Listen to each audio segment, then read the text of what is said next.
Kim Davis is out of jail, but she isn't at work. We'll tell you when she's expected back. Thunderstorms marching across central and eastern Kentucky, bringing some very heavy rains. We're tracking that and a blast of October chill. A monkey on the loose for hours in a central Kentucky neighborhood. How the furry fugitive was captured, now at 4. Tracking, alerting, protecting. This is WKYT News at 4. Good afternoon, I'm Jennifer Palumbo. The heat is gone and a lot of places are seeing rain. You're looking live at downtown Lexington, which has picked up an inch of rain just this afternoon. Chief Meteorologist Chris Bailey shows us what's on the First Alert Defender. Chris, a lot of rain on there. Yeah, we're getting in on the part of the afternoon, Jennifer, when we start to see these thunderstorms really beginning to bubble up. And Defender is tracking waves of showers and thunderstorms across most of the area. Strongest storms right now approaching Moorhead, right on top of the Flemingsburg, Owensville area, down into Menifee County and point south from there. We get toward the Mountain Parkway corridor around Stanton. These are slow movers, and they're putting down some very heavy rains. A little bit of rain on the east side of Lexington, west side of town with a partly sunny sky, though notice additional showers and storms are popping to our southwest. Those will try to move into the Lexington area over the next hour and change. Additional showers and storms, fairly widespread from Berea down toward Mount Vernon and into the London and Corbin areas, and eventually getting over toward Boonville and the Manchester areas. Thunder and lightning into Whitley City. Additional storms are popping around Campbellsville and Bardstown. All of the action continuing to work toward the east, and that's going to be the trend as we go through the next several hours. That area of low pressure, Jennifer, that you see right now on top of the Memphis part of Tennessee to our southwest will be right on top of the Bluegrass region later tonight into the morning hours tomorrow. A lot of rain still to come tonight. Then we focus on the blast of chill for the weekend when I come back in 15 minutes. We're tracking a breaking news alert out of Richmond. Police say a woman was attacked and stabbed near downtown Richmond. It happened earlier this afternoon on Irvin Street near North Madison Avenue. Witnesses say they called for help after finding a woman walking down the street bleeding from her neck. WKYT's Garrett Weimer is live at the scene with the breaking details. Garrett? North Madison Avenue is closed here in front of Madison Towers and Madison Avenue apartments while police investigate what happened out here this afternoon. At this time, there's still no word from police here on the scene, but a man who lives here says he came out of his apartment and saw a woman walking up the sidewalk bleeding. That witness says he stopped her to see if she was okay and saw that she was cut on the neck and both arms. The witness says she told him 2 men had tried to grab her, and in her struggle to get away, they cut her. Now that witness tells us that they called police and the woman was taken to the hospital. But as you can see, the crime scene tape is still up at this point, so obviously still a developing situation, and we'll bring you more information as we get it. Live in Richmond, Garrett Weimer, WKYT. Rowan County Clerk Kim Davis is taking a few days off after being released from jail yesterday. She didn't show up to the clerk's office this morning, but dozens of protesters did. They're calling for one of Davis's deputies, who is issuing marriage licenses to same-sex couples, to be fired. WKYT's Victor Puente is in Moorhead with reaction in our top story at 4. When the doors of the Rowan County Clerk's office opened this morning, protesters were already lined up outside. Inside, Kim Davis's deputy clerks were issuing marriage licenses without her. What is taking place in here is against the law, people. Illegal. What are you going to do about it? That group said the deputy clerks who were following Judge David Bunning's order to issue same-sex marriage licenses were the ones who were breaking the law and demanded they be fired. Davis spent 6 days in the Carter County Detention Center before Judge Bunning ordered her released because her office is now issuing those licenses. Wednesday morning, a couple from San Francisco finalized their marriage license. They asked Deputy Clerk Brian Mason if he would continue to issue them once Davis returned, even if she told him not to. He nodded that he would. Davis's attorneys said she would not return to work until Friday or Monday. They also said she wouldn't betray her conscience once she returns to the office. That couple from California said they came to Kentucky to see if what they had read about Moorhead was true. And it seems like a lot of people are a little embarrassed about this whole situation. We really loved Moorhead, and that probably Kim Davis should not be an example of Moorhead. The Rowan County attorney had referred a charge of official misconduct against Davis to Attorney General Jack Conway. Today, Conway's office said they wouldn't be pursuing that charge at this time because a federal court has that matter. In Rowan County, Victor Puente, WKYT. Judge Bunning is requiring status updates every 2 weeks to make sure those clerks are still issuing marriage licenses.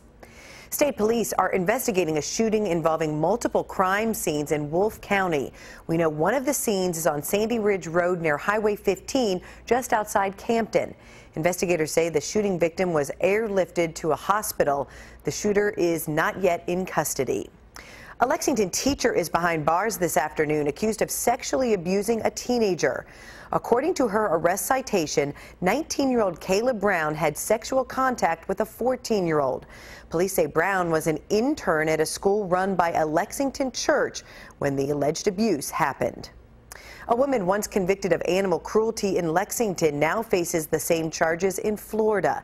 The Citrus County Sheriff's Office arrested 41-year-old Catherine Nygaard and her 74-year-old mother Nancy Freeman last week.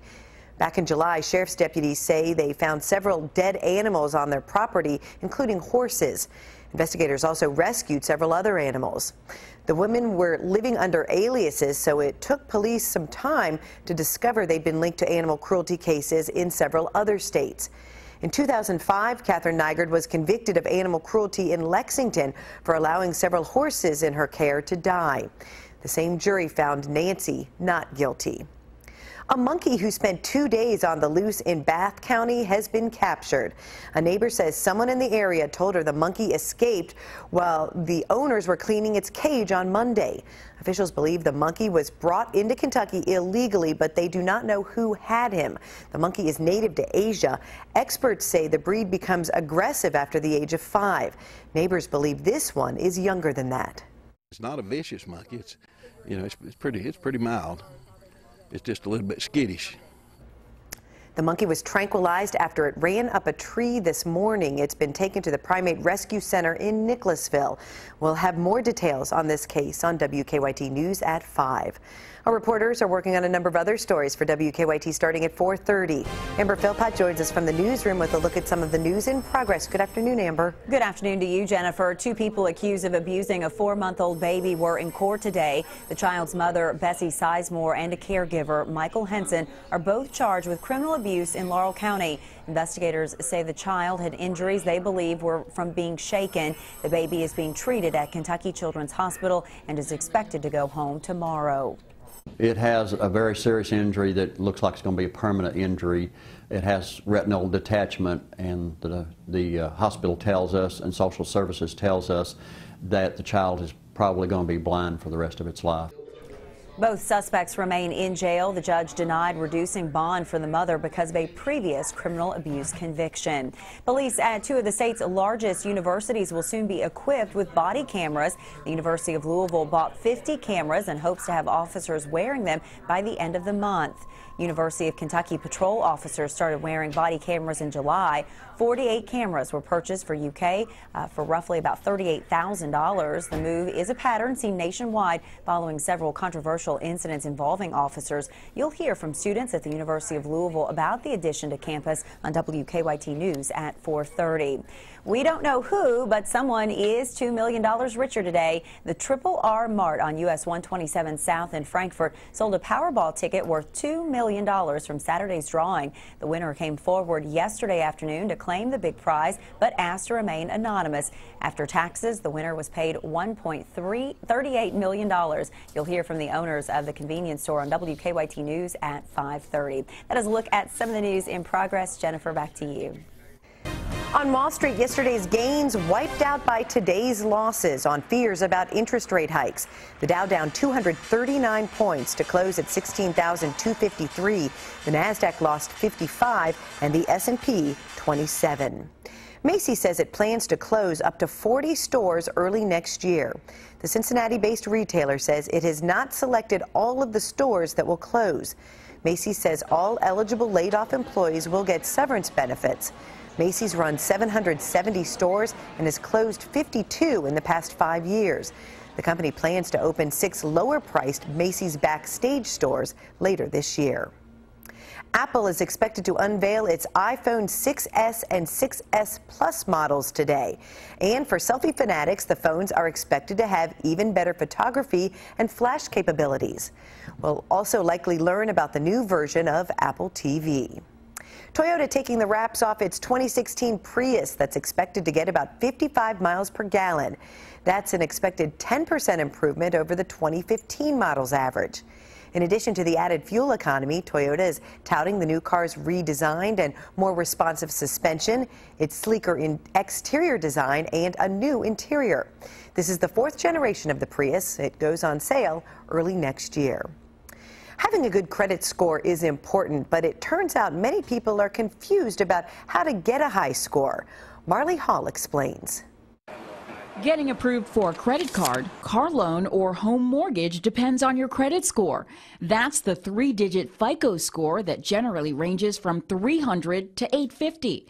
And most people know the basic rules for keeping it high. Paying your bills on time. Not carrying too much debt. Make sure you keep on top of things. But Janine Skoronsky from Bankrate.com says there are many misconceptions. A lot of nuances that are involved in credit scoring are still really lost on consumers. In a new poll, 55% of Americans thought they had to carry a balance on their credit card and pay interest to improve their credit score. You don't have to do that at all. Simply having the card and using the card responsibly will help you build credit over time. Getting rid of a credit card might keep you from spending too much, but it could damage your credit. 76% of people didn't know closing a credit account can actually lower your credit score. And 70% were surprised to learn that having just one type of credit account can hurt you as well. Credit scoring models are designed to reward people for having different types of loans. Skoronsky says the most important rule: don't miss a payment. You're going to risk losing 70 to 90 points for a first missed payment, so that's something that you definitely don't want to do. Marley Hall, CBS News, New York. The Bankrate.com survey of 1,000 people also found many millennials were not aware that having a short credit history can hurt your credit score as well. Looks like outbound Richmond Road, about a 6 to 7 minute delay past the water company out to Patchen. It's not unusual for this time of the day. On Nicholas Road at the Circle, normal stuff for now past Lexington Green, dealing with about 4 to 5 minutes to get to Wilson Downing, and then finally Harrodsburg Road through the crossover. No major delays there. Now back to you in the studio. Thanks, Don. It's a special way for firefighters to honor those who've paid the ultimate sacrifice. Firefighters are climbing for a cause this weekend. Deanne Stevens is out and about today preparing for the Firefighter Memorial Challenge. Hi, Deanne.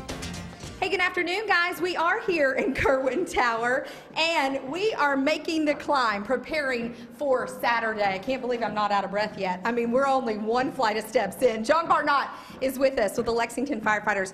John, this is a big deal for you guys, the event you're doing this weekend.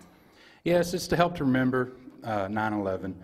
We're climbing for 350, 343 were the firemen in New York, 7 of our own. All the money stays locally here for our monument. It helps for maintenance and everything else. What we want folks to know is this is not just for firefighters. You'll even take police officers, and you too. You guys can come out and help, be a part of it. $25 registration fee if they pre-register, right? Correct. 30 on site. If you want to pre-register, you can go to www.new.lfd.org and register. Okay, do they need any experience? Like, I mean, I'm sweating bullets here. And do I have to wear gear? No. We have many civilians. A lot of people from the Beaumont Y are coming. We're having a kind of a trophy for the people that have the most people competing or participating. It's a helmet they get to take home and bring back next year. So bring out a whole team and bring out the whole family. We got little ones behind us that are patiently waiting to start climbing. We're getting a little training in today is what he's saying. How many flights? It's 20 flights. We'll do 110 total, so it's 5 times. Okay, well, we better get to work. Tell folks one more time how they can get pre-registered. Go to www.new.lfdfof.org. And they also have a Facebook page that you can check out as well. All right, you guys, you folks ready? Yeah. Here we go. Now, coming up at 4:50, we're bringing it back down. I'm Deanne Stevens, out and about at Kerwin Tower. Don't forget to join them, 9 o'clock Saturday morning. Back to you guys. It's time for Better Living, health, education, and consumer news that impacts your life. About half of the U.S. adult population now has diabetes or pre-diabetes. That's according to a new study published in the Journal of the American Medical Association. Researchers say diabetes costs about $250 billion a year in the U.S. between lost productivity and more people using health resources. A University of Pittsburgh study finds 38% of teenagers and young adults who smoke electronic cigarettes will go on to smoke regular cigarettes. Of the teens who did not use e-cigarettes, only 10% took up regular cigarettes. Researchers are concerned the e-cigarettes aren't subject to many laws and are also marketed to young users. Extremely premature infants now have a better chance of surviving without major problems. That's according to a new study. 79% survived after being discharged from the hospital in 2012 compared to 70% in 1993. Well, for those of you who grew up in the 90s, one of your favorite sodas will soon be back in stores. Surge was phased out by Coca-Cola about a decade ago, but it saw a minor comeback last year when Amazon started selling it online. It sold out on the first day despite a high price tag. Coca-Cola is not saying much about the return of Surge just yet, but a website shows the drink for sale in the Midwest and some eastern states.